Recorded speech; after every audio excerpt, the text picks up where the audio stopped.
Did you know this podcast is powered by Acast? Acast is the home of podcasting. For creators looking for freedom to grow their listeners and make money too. And creative brands looking for smart ways to advertise. Podcasters and advertisers in the know Acast. It's time you did too. Visit acast.com to find out more. Acast, for the stories.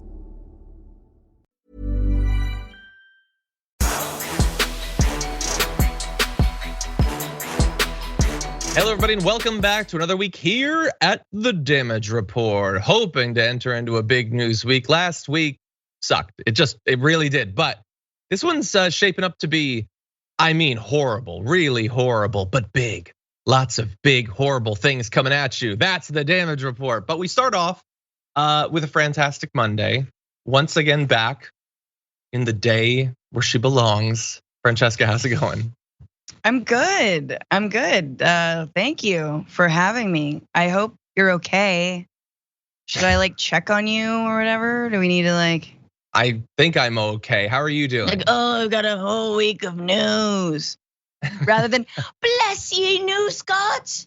Thank you for showering me with awfulness.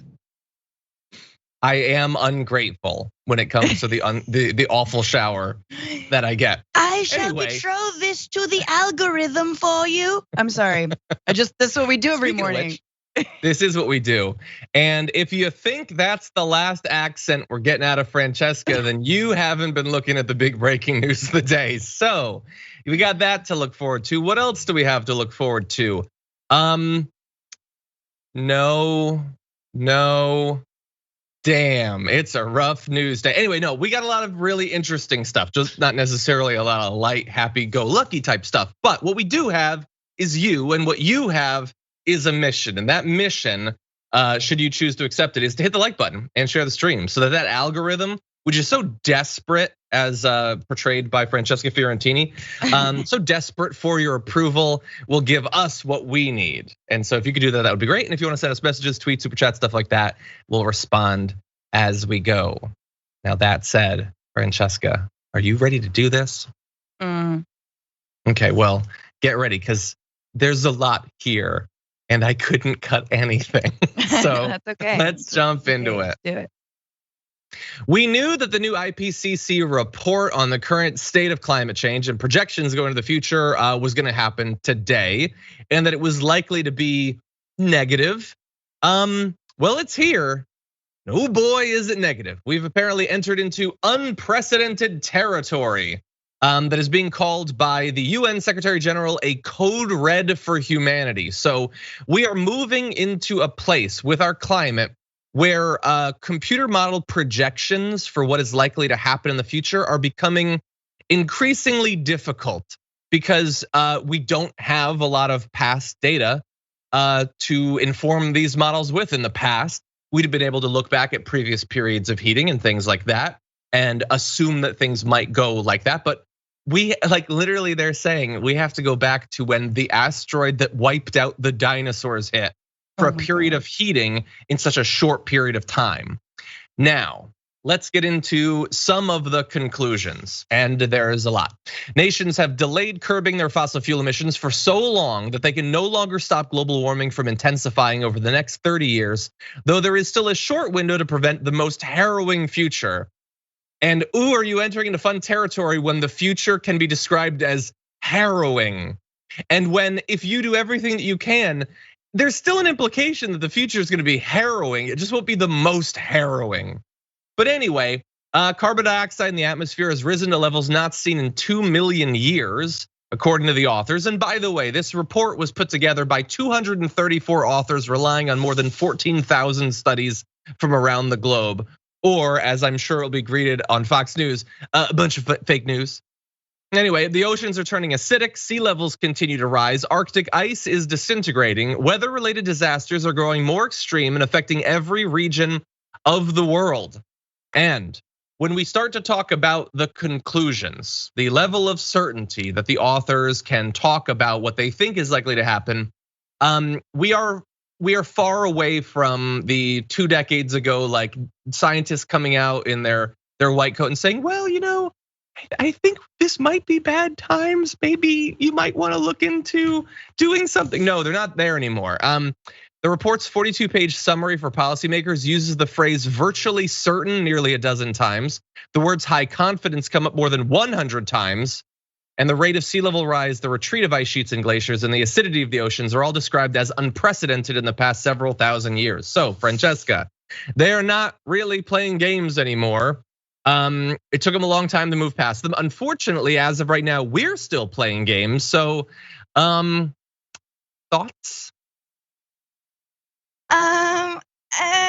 At least Seattle's gonna have nice summers all year round, all the time. Yeah, no, obviously this is devastating and upsetting. And also we knew it. Like every time the IPCC releases a report every 7 years, and I feel like every time they release a report, we're always like finding out how many years left we have to prevent the ultimate doom and gloom, like not just like some forests burning and like some people losing their homes, but like everyone running for their bunkers if they have them. So they come out and it's like, they release like the white smoke, like they're announcing a new pope, and they're just like 4 years left. And then we're just like, oh God, okay, we got 4 years. What am I gonna do in 4 years? And it's, and then we just sort of like shudder and wait for them to tell us how much we're effing up the planet. And we already knew we were. Yeah. But like the real thing is obviously what are we gonna do about it? But yes, we knew this amount of devastation was happening. We can see it before our very eyes. You talk about 30 years, that's like this is our lifetimes, right? It's sort of the rest of our lives. And I think especially for folks, and especially for folks our age, like 21, it's sort of it is a wake up call of what are we doing with this life? What are we doing? How are we ensuring if this is the last generation that can truly stop this, how are we going to work towards that in the next 30 years of our lives or not? Yeah, I agree. Yeah, and we obviously we have to talk about this. I'm hoping it's a big news story. I mean, we'll see. This is like the biggest, most important one of these reports since 8 years ago. We'll see if people care. But it kind of has the feel of, and you tell me if I'm wrong. I go to the doctor once every 2 years or 4 years for a physical or whatever. And every in this time, economy, once every 9. Okay. Every once in a while when I remember that, oh yeah, people go to doctors routinely. Anyway, I'll go and they'll slap the thing on and then they'll put you on a scale and you'll look at it and then you'll look at the doctor and the doctor will just look at you and you're like, yeah, no, this is proceeding the way you said it would if nothing changed. But I think we'll see what happens in the next 4 years. I'm sure that doing the same thing, consuming the same things will result in wildly different outcomes. Nope, it isn't. But you know what? Whatever. It's just our planet, I guess. So it has that vibe of oh, surely this will break through, he said naively.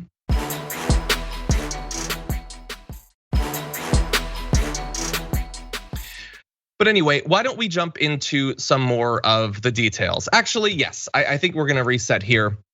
With the IPCC report out now, let's talk about what has happened and what is likely to happen and how things just might get worse if they don't immediately get better.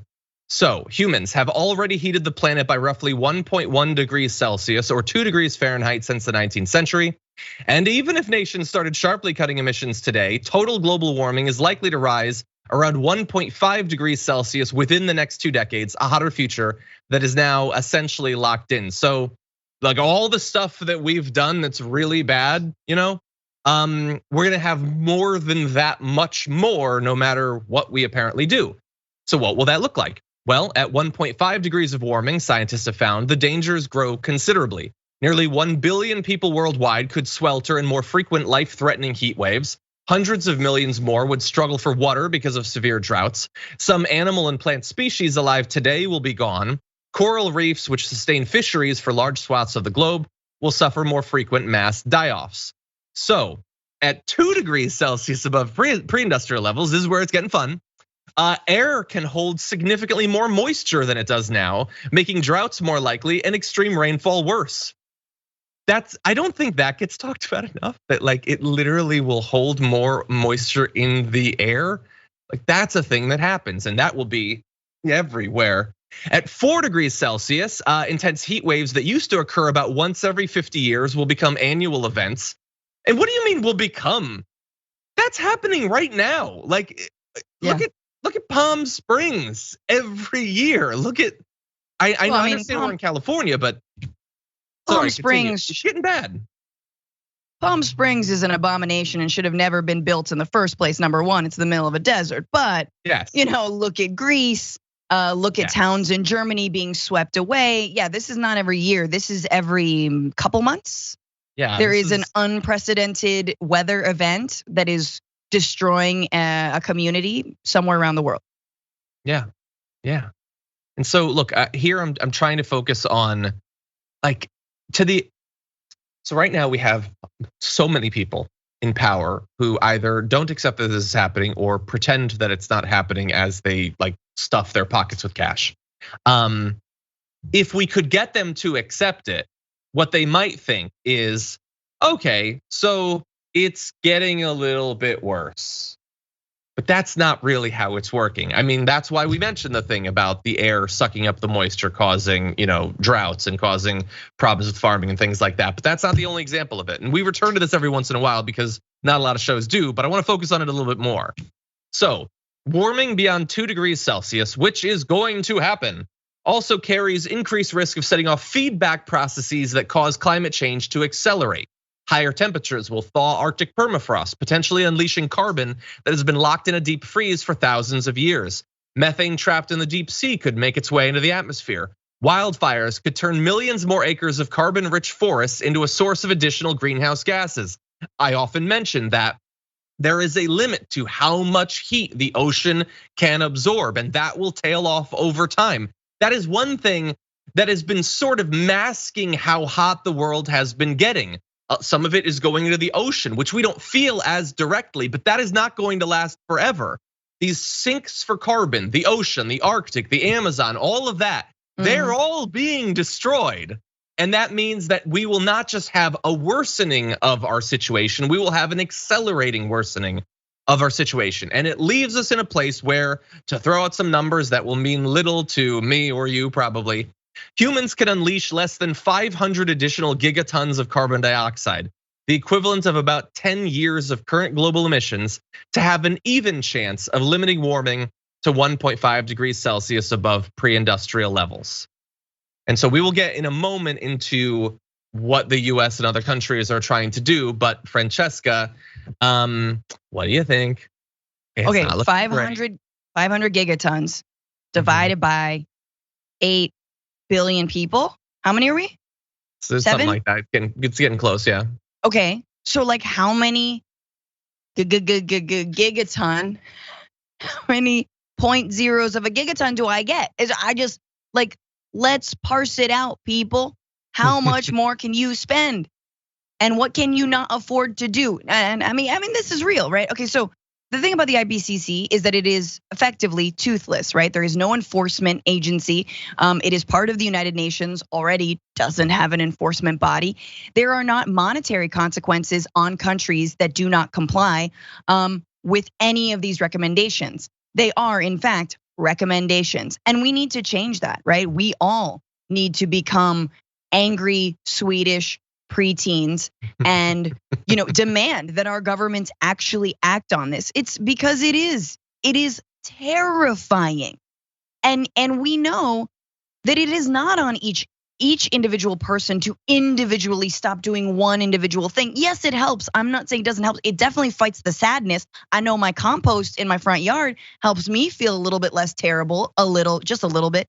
But on a macro scale, it is at the level, and all, climate writers and journalists have said this, including Naomi Klein, right? That it is too big. There is too much money that needs to be invested to switch course on this.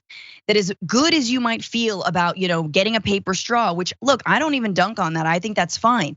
But we need broad action. We need governmental and corporate I mean, we need governmental action to clamp down on the corporate action, because these corporations will make money off of the lifeboats we're using to escape this, the fire. Like they will be selling you their merch on that boat and be like, well, if you pay for a subscription, you'll get a daily, droplet of water or whatever the hell it is, like, ooh, fresh water from Amazon. And literally, like, I'm sorry, this is just Anna and I did a story recently about the fires in the Amazon, the actual Amazon. And I Googled, because this is how I do research, no big deal. I Googled Amazon fire. What is the first thing you get when you Google Amazon fire?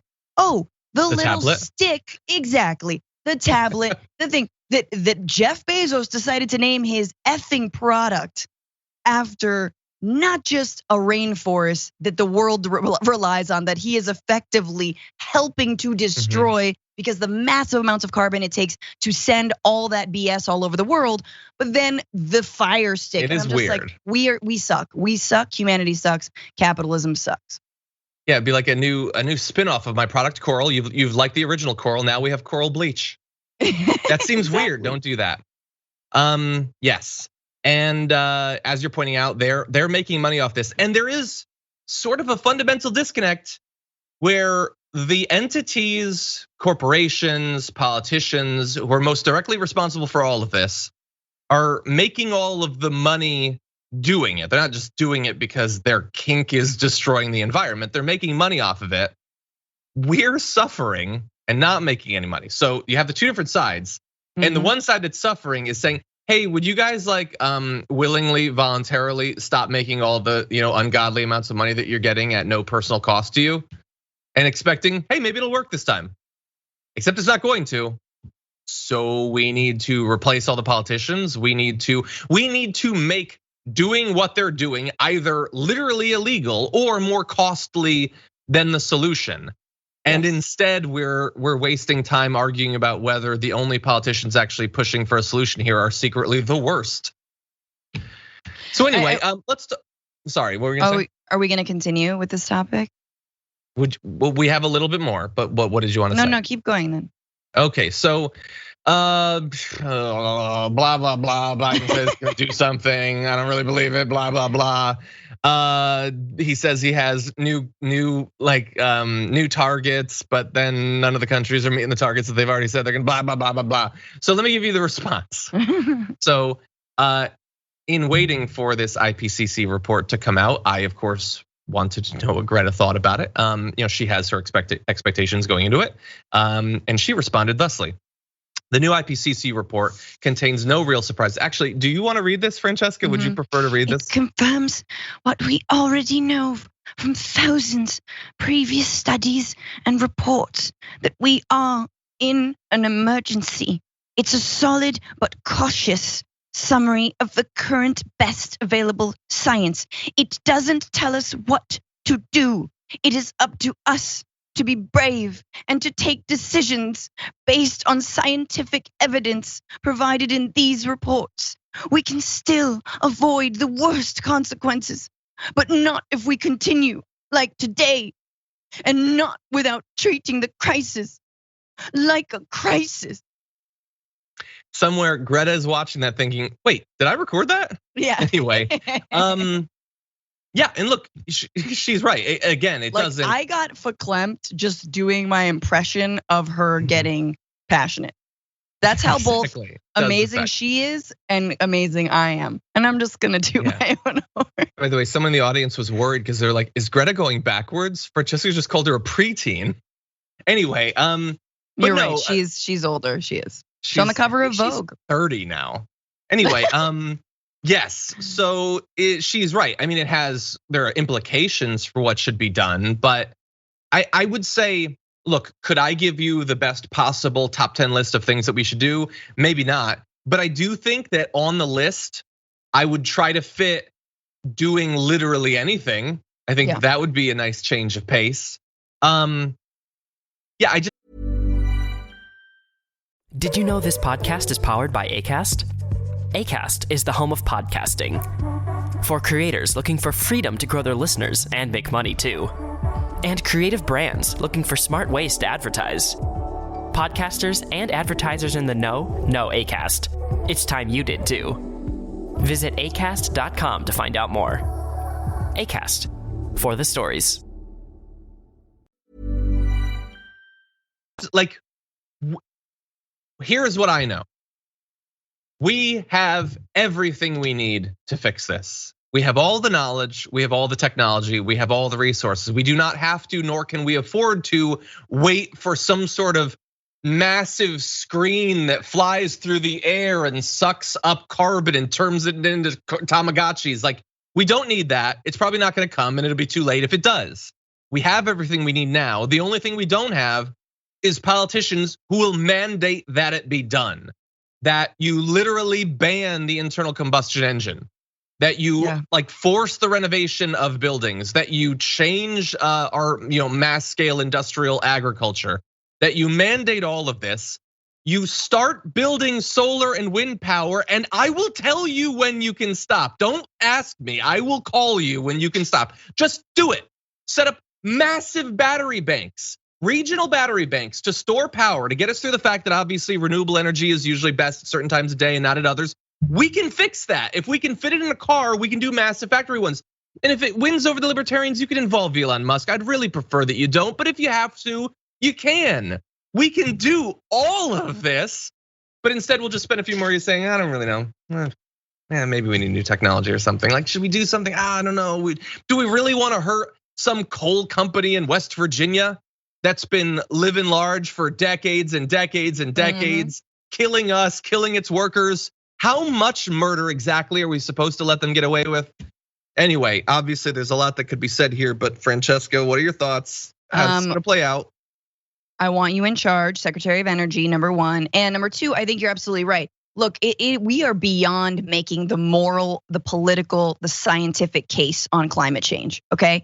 We cannot get waylaid in arguing with Fox News pundits and right-wingers about whether or not we need to do these things. We know we need to do these things. It is an apolitical thing. It is as apolitical as wearing a mask and getting a vaccine to stop the spread of a global pandemic and a virus, right? Which we know has been politicized, but I think we have to stop getting everyone's buy-in and just do it and show the proof in the actual results, right? That, and look, if you are weather fitting, if you're putting solar panels, if you're using alternative energy, when it comes to federal buildings, right? Let's start there at least, right? Like, what can we do now? What can we do today? What can the president do unilaterally, right? And I think all of these things, I mean, God, we talk about budget reconciliation and all of that. Guess what? It's gonna take a good amount of money to do all of these things to actually get us on the right course. Let's do it through the budget reconciliation. We've got 51 votes. Just do it. Let's just do it right now. Let's not even haggle over it. Who cares about bipartisanship, right? And that's where we have to it has to dawn on us. The other thing I'm just gonna say, two more points and I'll shut up. But one is, it is too late for sure.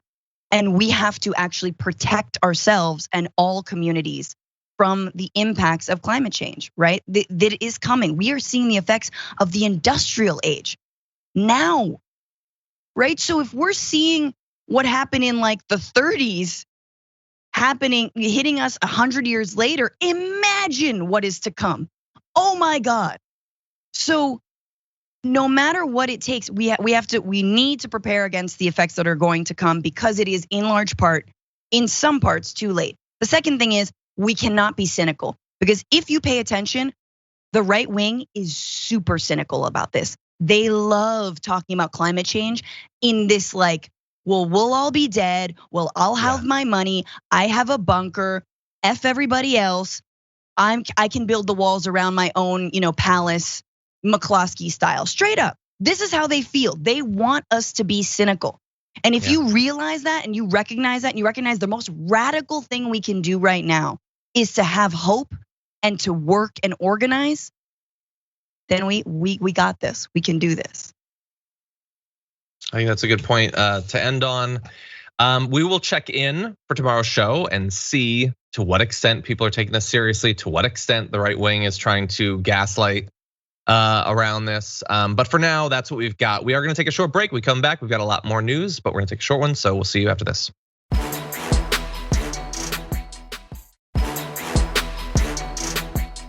Okay, everybody, welcome back. It is Fantastic Mondays with myself and Francesca Fiorentini, the host of the Bitchuation Room, which is still gonna be uploaded, right? What do you mean? Was an issue. Wasn't there an issue? How dare you stop it? I'm working on it. It's on Spotify and on Stitcher right now. You can also watch it back on my YouTube channel, Franny Fio. Thanks for everyone who's subscribed. Having a little trouble with the Apple Podcasts at the moment, but will be out very shortly. It was a great episode. Just joshing you. No, I sometimes will we have kill you the next time I see you. Shut up. Where like a past episode will be uploaded as like for today, which is obviously incredibly frustrating, I'm sure. And so people will send me messages, and I try to tell them like I have a feeling you have more control over that than I do. Like I don't know how to fix that problem, but sorry, it sucks. No, yeah, anyway, my response is like, I'm trying, like face full of tears. Cut to Francesca just covered in cords. I don't know how to fix it. Yeah. Anyway, hey, we have exciting news for you, and that is that I think for the first time, Indisputable, which is still coming up after the Damage Report today, has a guest host. I don't know that that's happened before, but it's coming. Brett Ehrlich will be taking the reins of Indisputable, making it marginally more disputable, but we'll see. We'll give him a chance. That will be Brett Ehrlich. He will be hosting. Indianapolis is having. That's for Indisputable. No, so the Atlanta area is having some power problems, probably caused by climate change. Let's keep it real. But anyway, that is coming up. So definitely stay tuned and show your support to Brett Ehrlich as he takes over for Rashad Ritchie. That said, Francesca, you ready to do some more news? Si, senor. Okay, let's jump into a few interviews as I try to get comfortable. Everybody get comfortable as we get into this. Alexandria Ocasio-Cortez was asked on the Dana Bash show whether she was still considering a primary challenge to New York Senator Chuck Schumer, and here is what she had to say. To challenge Senator Schumer in a primary race. Here's the thing, is that, and I know it drives everybody nuts, but the way that I really feel about this and the way that I really approach my politics and my political career is that I do not look at things and I do not set my course positionally. And I know there's a lot of people who do not believe that, but I can't operate the way that I operate and do the things that I do in politics while trying to be aspiring to other things or calculating to other things. And so all of that is to say is that I make decisions based on what I think our people need and my community needs. And so I'm not commenting on that. Okay, so she's not commenting on that. Of course, I mean, she did. Like that is a comment on that, Francesca. So, there was a lot about her governing philosophy in there. But in terms of whether a challenge is likely to happen, or even if it's not, why she's not ruling it out, what are your thoughts? I mean, I will be the AOC whisperer and interpreter, and what that really meant is, if he F's up, yeah. Mm-hmm. I mean, I will see. I have my eyes on him. We will see if he disappoints me, and then I will decide. Like she is so gracious and so honest, and there's just that AOC genuineness, that not political. Look, if she is a conniving politician, which maybe she is secretly, she masks it with a whole lot of honesty and personability. So I definitely am inclined to believe her, but I do feel like there is a little bit of a I think at this point I have him running scared enough for him to do what I want. But I think it would be hard. Look, if she challenged him in 2022, that actually, and I'm being totally real with you, that'd be a hard fight. That would be a hard campaign. That'd be a very different. Schumer is blessed on high by the 5 centrists that are left, AOC's got the grassroots support. She's arguably the most popular politician in the country, if not the most popular politician. That doesn't always translate to turnout and voting. Yeah, and so like I've previously talked about wanting her to primary him, but I do think like if I had a button that I could press that's like AOC announces the challenge, would I press it? I don't know. If I did, it would be after staring at it, sweating for a very long time because like I think she should be a runaway victor, and maybe she would. I'm, like people in our positions who talk into cameras on YouTube often like to imply that they know all. I can read the code of the Matrix, but I can't. I can read the novelization of the Matrix, but that's really where it ends. He would have $300 million that would be given to him by Nancy Pelosi's brother and by Obama, and like think about it, like they would fire every cannon they have. Now she would bring to the table all that she brings, but it's definitely not a slam dunk. And were she to lose and thus probably not still be in Congress, that would be a major loss. Is that actually preferable to her waiting and potentially running for president in 3 years? I don't know, but it's certainly not a slam dunk. And anyway, like to your point about sort of waiting and watching and seeing, sure, that might be what she's doing. But even the implication that she might be doing that perhaps accomplishes a lot. Chuck Schumer has never been better than in the last year or so. Yeah, not great or whatever, but he's better than he would be if she weren't in Congress. And she gets that whether she's even interested in running or not, which she might not be. Did you know this podcast is powered by Acast? Acast is the home of podcasting. For creators looking for freedom to grow their listeners and make money too. And creative brands looking for smart ways to advertise. Podcasters and advertisers in the know Acast. It's time you did too. Visit acast.com to find out more. Acast, for the stories. Yeah. Any other thoughts? No, I mean, I think you're absolutely right. And I think that like winning your district is one thing and winning the state is different, and she could beat, hit the pavement and, she could hit the pavement and she could win her district, and she did. And she proved that grassroots organizing truly does work. And we've talked about, the 4,000 votes that Nina Turner lost by. Like that does not, it upsets me, but it does not shake me to the core.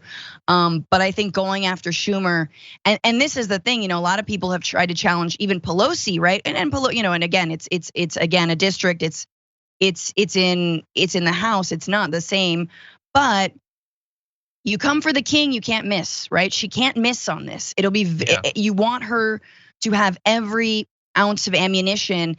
And I think she has more to prove in her time in Congress. She has more to prove, she has more to get done.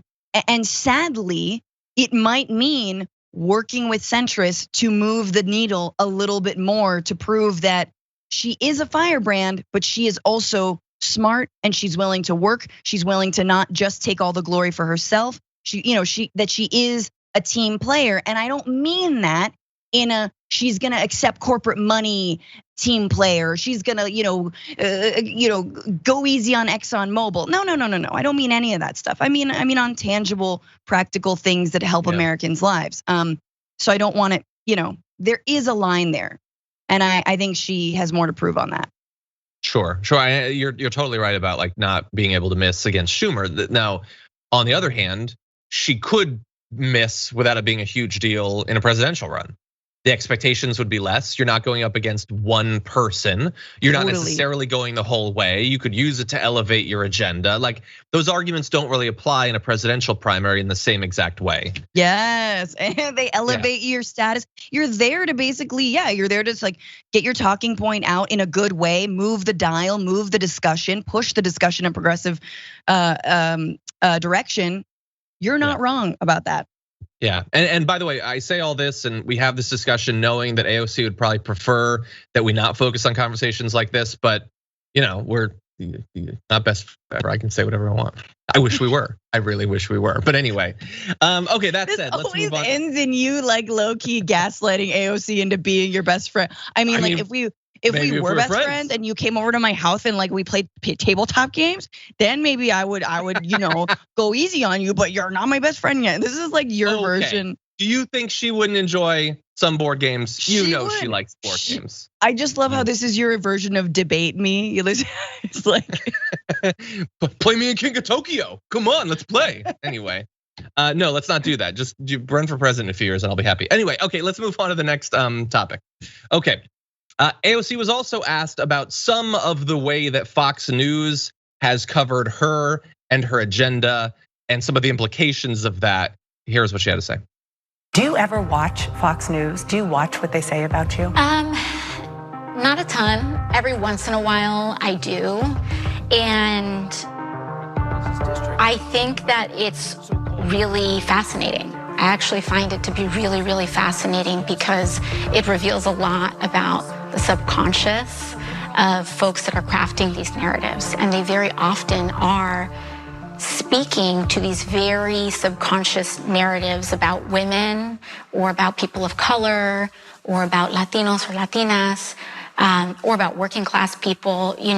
These caricatures that are developed are not really personal. They are societal.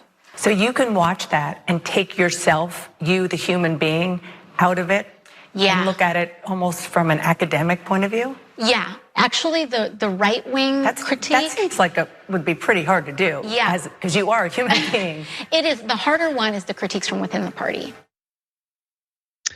Yeah, so Francesca, I'm taking her word that she's able to do that. I'm surprised, because it's nonstop and vicious and not fact-based and all of that. I wonder, are there people that you think get more sustained unfair, insane, xenophobic, misogynistic criticism than her? Maybe Ilhan Omar? Ilhan Omar probably. Maybe, I'm not even sure. That seems like it would be hard to deal with.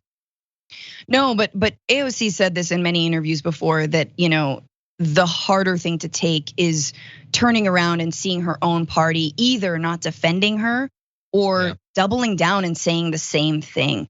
And I think we saw that actually after Nina Turner lost and Hakeem Jeffries was interviewed by the New York Times and was basically using that loss to say progressives are not serious about taking down fascism. The progressives aren't serious and all this stuff. And it's what? What are you talking about? Honestly, you mean so providing healthcare to people, stopping climate change, giving home care workers a raise and providing a universal daycare, all the things, raising the minimum wage, that is not serious about stopping the destitution that then can be so easily manipulated into a fascist takeover.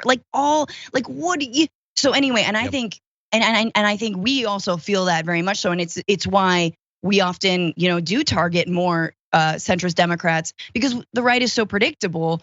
But progressives and not progressives, but Democrats, you're always which way are they gonna go on this? And so, but yeah, it is.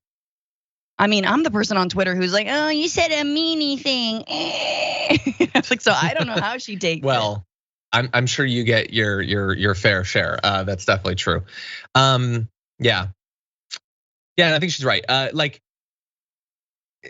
The stuff the agenda that she's advocating for, her effectiveness in communicating it, these are all things that if the Democratic Party were constituted in a way that it actually shared those goals, could ride her style and the style of other members of the squad to a massive governing majority that would be incredibly durable. But they're not doing that. Instead, they backstab her. And it's something I often talk about. At TYT, we get attacked by basically everyone. We're used to the right attacking us and opposing us because they oppose our goals. But we get attacked by the centrists and the establishment too, obviously. And I get that too. We want to primary and replace most of them. But then when you even get attacked by so-called leftists or whatever, it's like seriously, is there any direction that daggers aren't coming from? No, yeah. And obviously because she's a singularly high profile politician, she gets it far, far, far worse. Yeah. But I get that last point that she made there. It's like one would hope that you could at least let down the guard slightly for a second in one direction, but unfortunately you can't.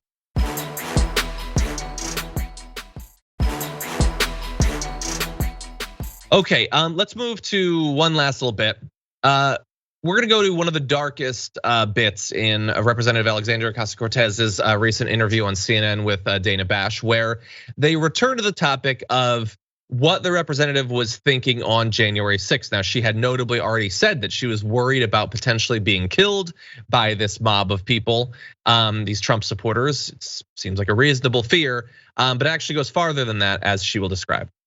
I think one of the reasons why that impact was so doubled that day is because of the misogyny and the racism that is so deeply rooted and animated that attack on the Capitol. White supremacy and patriarchy are very linked in a lot of ways. There's a lot of sexualizing of that violence. And I didn't think that I was just going to be killed. I thought other things were going to happen to me as well. So what sounds like what you're telling me right now is that you didn't only think that you were going to die, you thought you were going to be raped. Yeah, I thought I was. And Francesca, obviously that's devastating. And there's so much in news that if you pay attention to a lot of news, it sort of hits you in two ways. It's like absorbing her very real fears, very understandable fears. And then also like oh God, what are the worst people in the country going to do with that quote that we just saw? We remember how when she said that she was worried about being killed, how the people who literally all they are is skin, a little bit of blood, and misogyny. They took that and said, oh, look at her pretending to be scared, making it about her. She has talked about being a survivor of sexual violence. She was obviously terrified there. Thinking about what is going to happen later today when the right starts to respond to that is just so vile. When the right and even the left is gonna respond to that, or the so-called left, right? And people who just half of their cliques are just making fun of AOC as if that is a progressive or even productive thing to do. And once again, Representative Ocasio-Cortez does not have to say any of that. She does not have to be that honest, because she could be frightened by the people who have mocked her for her fear and said, you know what? I'm just gonna do a stiff upper lip and I'm not gonna say I was scared. We're gonna move past this. But instead, she gives us once again an incredibly honest, raw, and real version of herself. And I think in that first Instagram live that she did, where she talks about her fear and talks about being a survivor, she makes it more broadly about also other people who might be watching who are survivors, who understand what that feels like and understands that fear and sort of the trauma brain that kicks in, and the reminder of being unsafe. And she has the audacity to not actually have a stiff upper lip. She has the audacity to be so raw. And who among us could say that we have that kind of bravery to be open about the kinds of real fears that we have?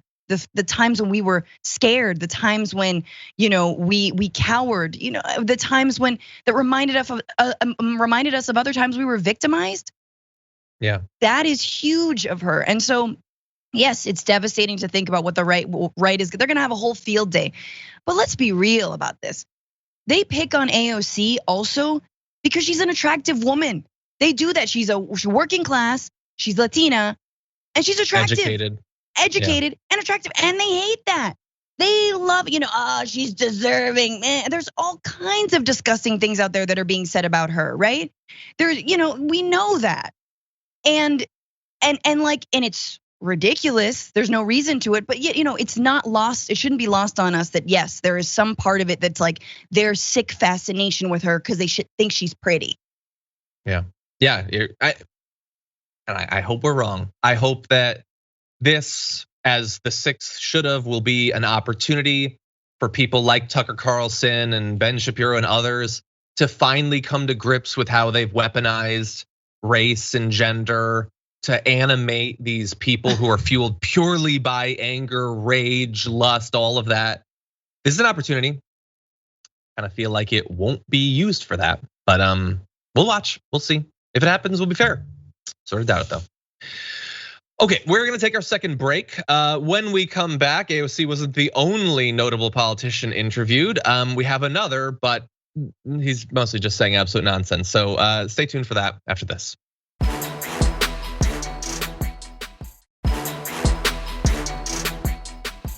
Reminder everyone that after this program, in about 39 minutes, Indisputable will be coming, but it will be led by Brett Ehrlich today. So slightly different show, should be a lot of fun. Be sure to go show him some support. Let him know that the Dragon Squad sent you. That'll be coming up in just a little bit. With that said, let's jump back into our stories. We don't have much time. Okay. Donald Trump was interviewed by Dan Bongino, and a number of different topics came up. One was the state of the pandemic under President Biden, and Trump had an interesting way of thinking about that. Well, first of all, could you imagine if I were president right now and we had this massive attack from the coronavirus? You know, now they like to call it they have new names and they'll have other new names, but it's exactly what we had. We had the same thing. If that were me, they'd be saying, what a horrible thing, what a horrible job. I don't ever hear that, you know, and these are numbers in some cases that are equivalent to what it was, but we don't hear that. I think this. Okay, so first of all, Francesca, he brings up a good point. Can you imagine if under his presidency we had been hit by a coronavirus? I think it's a coronavirus. I think he said it was a coronavirus. Imagine if one of those hit during his presidency. Oh, wow, that'd be crazy. Can you imagine, man? What? You're so dumb. I just want to squeeze his little brain. You're so dumb. What is inside of this? This is a nut. It's just a ball of lint. Oh, it disintegrated in my ear. So stupid. I don't know what. And look, him saying that deranged, lint-brained thing that he said is bad enough. But Dan Bongino, he powered through. He's not going to ask some sort of follow-up. He's not. I don't even know if he noticed. I'm like, should I give him the benefit of the doubt and say that he thought, what the hell are you talking about? Maybe he didn't. Maybe it just went right by his dome. I don't know. But that seems like the sort of thing. That's very difficult for anything to get by Dan Bongino's dome. It takes space. Let's be real. If you have been saying, you know what the problem with Biden is? Cognitive decline. If you've been saying that, okay, be a guy that's worried about the mental state of politicians. There's material out there. You can do that if you want. But then you can't have an interview with Lint Brain and not bring up when he pretends that the coronavirus didn't exist. Now, there are a couple of other issues. One, they're not talking about the numbers. What are you talking about? Like, I can only speak for the damage report, but we talk about it constantly. I know it probably bothers a lot of our audience. Nobody watches those videos, but we do talk about it. The thing is though, when talking about the numbers, you do get to talk a little bit about what are we trying to do? What is the person in charge trying to do? 100,000 cases under one president who doesn't even admit that it exists and says it's gonna magically disappear or whatever, is slightly different than 100,000 cases under another president who is trying to get literally everyone vaccinated and is being stymied at every turn by the very governors of the states that are leading the rise in those numbers. That's what I just exercised is barely critical thinking, but they don't even do that. Anyway, yeah. Well, so what's his follow-up? What's his follow-up? Let's there wasn't one. Oh, there was no okay. follow-up. Right. There was consequences though. So that's not the most important part of that. We're gonna have to gloss over this, but he also talked, the president did, with Dan Bongino about election fraud. And he talked about how the election had been stolen. But if you were watching in the replay, you might not have seen that. As Liz Harrington noted, she said, wow. So I went to post a clip from President Trump's great interview from Fox News last night, and lo and behold, Fox News edited and changed what President Trump said, censoring out 45 accurately describing the fake election. First of all, they didn't change what he said. They just edited it out. They didn't put in fake words, but they did cut out the section where he talked about election fraud. Now that led to, on Parler and a bunch of other right-wing things, Dan Bongino being slammed as part of the mainstream media. He's censoring the president. He's pretending the election was fair, which he is not going to let stand. So he posted, I was not made aware of any edits made to my interview with President Trump on the Fox News YouTube account. I'm looking into this right now, and I will provide a full account of what happened. Well, what happened was that they edited it. We don't need a capital commission. They were worried that he was going to get them in legal liability, so they edited it out. That's what happened. So anyway, he doesn't want you to think he's part of the mainstream media, but the issue with that, Francesca, is he does work for Fox, and these people now hate Fox. So that's a weird position to be in. I will have a strong words for my employer. Boop-a-doop, masks are bad. What? Was I supposed to follow? I'm mad, I'm still mad. Anyway, I'm gonna just collect my check here. Like Bongino, man, this guy, he got a break. He got a break to get on Fox News. Took him off of Facebook. And I miss the old Dan. Dan was just he shot from the hip when he was on Facebook. Also just shot, I'm sure, generally into the air and around. He did. Unfortunately, we are out of time. Okay, bye. Thank you, everybody. We do have more coming up after this short break.